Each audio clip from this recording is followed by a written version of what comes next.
La bibliothèque intercommunale de Gourdon vous propose un jeu de pistes littéraires, un parcours dans quelques-unes des plus grandes œuvres de la littérature mondiale. Des grands textes qui réconfortent, qui vont nous aider à tenir ce temps de confinement. Alors, voilà la proposition. On vous lit les premières pages d'un grand livre de la littérature mondiale et à vous ensuite de jouer. On vous donnera 3 indices et avec ces 3 indices, vous pourrez vous lancer sur la piste.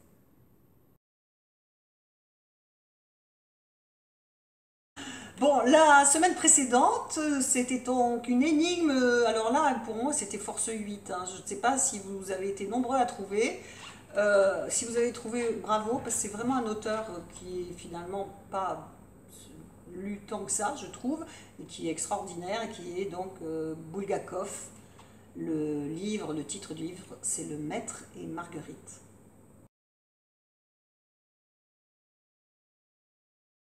Alors aujourd'hui, je vais donc vous livrer l'avant-dernière énigme. Et oui, tout a une fin, hélas. Les curieux événements qui font le sujet de cette chronique se sont produits en 1940 à Oran. De la vie générale, ils n'y étaient pas à leur place, sortant un peu de l'ordinaire. À première vue, Oran est en effet une ville ordinaire et rien de plus qu'une préfecture française de la côte algérienne. La cité elle-même, on doit l'avouer, est laide. D'aspect tranquille, il faut quelque temps pour apercevoir ce qui la rend différente de tant d'autres villes commerçantes sous toutes les latitudes. Comment faire imaginer, par exemple, une ville sans pigeons, sans arbres, sans jardin, où l'on ne rencontre ni battement d'ailes, ni froissement de feuilles, un lieu neutre, pour tout dire. Le changement des saisons ne s'y lit que dans le ciel.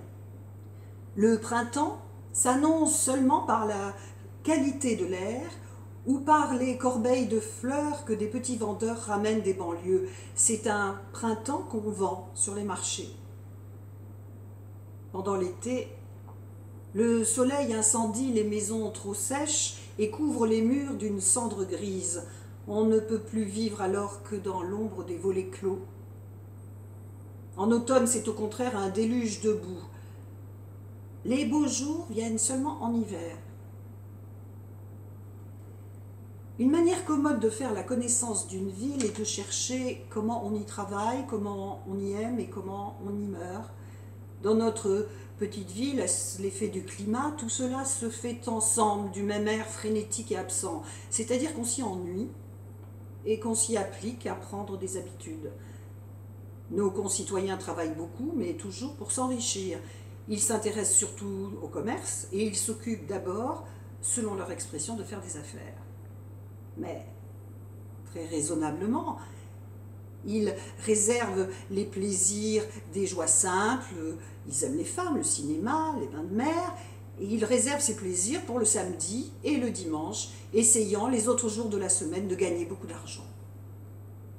Le soir, lorsqu'ils quittent leur bureau, ils se réunissent à heure fixe dans les cafés, ils se promènent sur le même boulevard ou bien ils se mettent à leur balcon.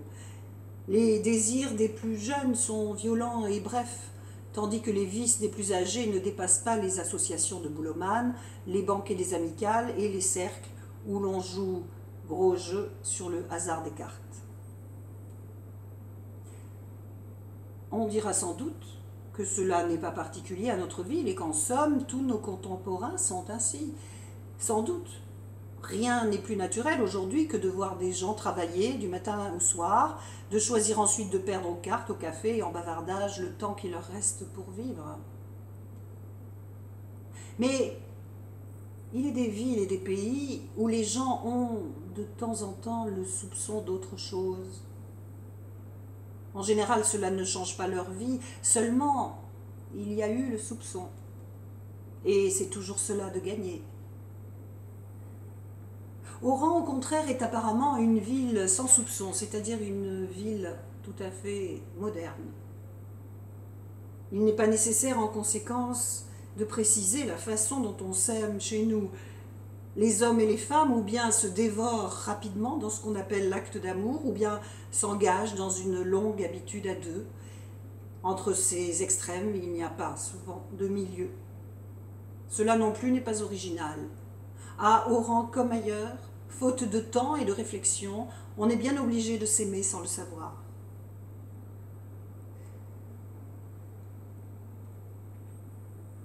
Ce qui est plus original dans notre ville est la difficulté qu'on peut y trouver à mourir. Difficulté, d'ailleurs, n'est pas le bon mot, il serait plus juste de parler d'inconfort. Ce n'est jamais agréable d'être malade, mais il y a des villes et des pays qui vous soutiennent dans la maladie, où l'on peut en quelque sorte se laisser aller. Un malade a besoin de douceur, il aime à s'appuyer sur quelque chose, c'est bien naturel, mais à Oran, les excès du climat, l'importance des affaires qu'on y traite, l'insignifiance du décor, la rapidité du crépuscule et la qualité des plaisirs, tout demande la bonne santé. Un malade s'y trouve bien seul. Qu'on pense alors à celui qui va mourir, pris au piège derrière des centaines de murs crépitant de chaleur, pendant qu'à la même minute, toute une population au téléphone ou dans les cafés parle de traite, de connaissement et d'escompte.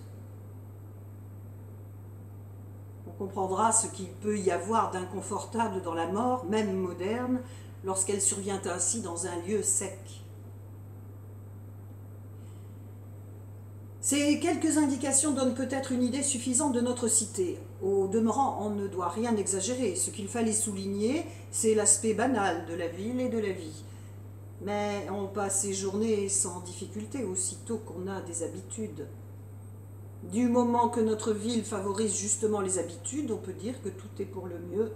Et sous cet angle, sans doute, la vie n'est pas très passionnante. Du moins, on ne connaît pas chez nous le désordre. Et notre population, franche, sympathique et active, a toujours provoqué chez le voyageur une estime raisonnable. Cette cité sans pittoresque, sans végétation et sans âme, finit par sembler reposante, on s'y endort, enfin. Mais il est juste d'ajouter qu'elle s'est greffée sur un paysage sans égal, au milieu d'un plateau nu, entouré de collines lumineuses, devant une baie au dessin parfait. On peut seulement regretter qu'elle se soit construite en tournant le dos à cette baie et que partant il soit impossible d'apercevoir la mer qu'il faut toujours aller chercher. Arrivé là, on admettra sans peine que rien ne pouvait faire espérer à nos concitoyens les incidents qui se produisirent au printemps de cette année-là et qui furent, nous le comprîmes ensuite, comme les premiers signes de la série des graves événements dont on s'est proposé de faire ici la chronique. Ces faits paraîtront bien naturels à certains et à d'autres invraisemblables, au contraire. Mais, après tout, un chroniqueur ne peut tenir compte de ces contradictions. Sa tâche est seulement de dire « ceci est arrivé », lorsqu'il sait que ceci est en effet arrivé, que ceci a intéressé la vie de tout un peuple, et qu'il y a donc des milliers de témoins qui estimeront dans leur cœur la vérité de ce qu'il dit.